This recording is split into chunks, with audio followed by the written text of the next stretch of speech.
আসসালামু আলাইকুম প্রিয় ভিউয়ার্স, আমুদরিয়া নিউজে আপনাদের সবাইকে স্বাগত। আমি সিমরান আলী পারভিন। আজ আমরা আপনাদের যার কথা বলবো তিনি হলেন নীলাম্বুর আয়েশা। ভারতের মুসলিম সম্প্রদায়ের প্রথম মহিলা যিনি মালায়ালাম চলচ্চিত্র এবং নাটকে অভিনয় করেন। তিনি মাদ্রাস মানে এখন যা চেন্নাই নামে পরিচিত সেখানে নীলাম্বুরে জন্মগ্রহণ করেন। একটি ধনী পরিবারেই তার জন্ম।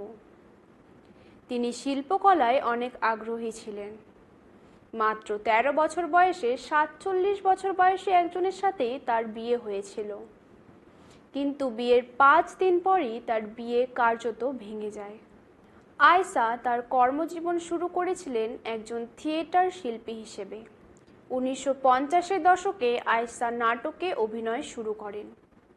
১৯৫৩ সালে ১৬ বছর বয়সেই কেয়ামত লিজু নারুর নাটকের মাধ্যমে ১৯৫৩ সালে ১৬ বছর বয়সেই কেয়ামত লিজু নারুর নাটকের মাধ্যমে আত্মপ্রকাশ করেন। আনুষ্ঠানিক দেশের নানা স্থানে ২০০৫টিরও বেশি জায়গায় প্রদর্শিত হয়েছিল।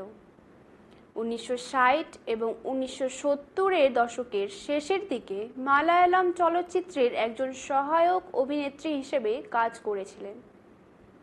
৫০টিরও বেশি সিনেমায় অভিনয় করেছেন তিনি।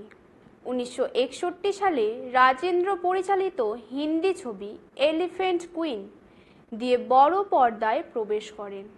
আয়েশা ২০০২ সালে নাটকের জন্য কেরালার সঙ্গীত নাটক একাডেমি পুরস্কার পেয়েছিলেন।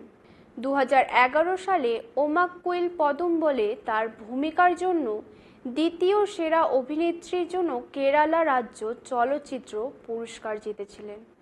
নীলাম্বুর আয়েশাকে নিয়ে একটি সিনেমা হয়েছে। আয়েশা শিরোনামে সেই চলচ্চিত্র তার জীবনকে চিত্রিত করে। আয়েশা সিনেমাটি দুটি ভাষায় তৈরি হয়। আমির পাল্লিকাল ছবিটি পরিচালনা করেন। ছবিটির প্রযোজনা করেন জাকারিয়া মোহাম্মদ। সংস্থার নাম ক্রস বর্ডার সিনেমা। সিনেমায় মঞ্জু ওয়ারিয়র এবং মোনা তাওইল প্রধান দুটি চরিত্রে অভিনয় করেন। কৃষ্ণা শঙ্কর ও রাধিকা প্রধান সহযোগী চরিত্রে অভিনয় করেন। ছবিটি ভীষণ জনপ্রিয়তা লাভ করে।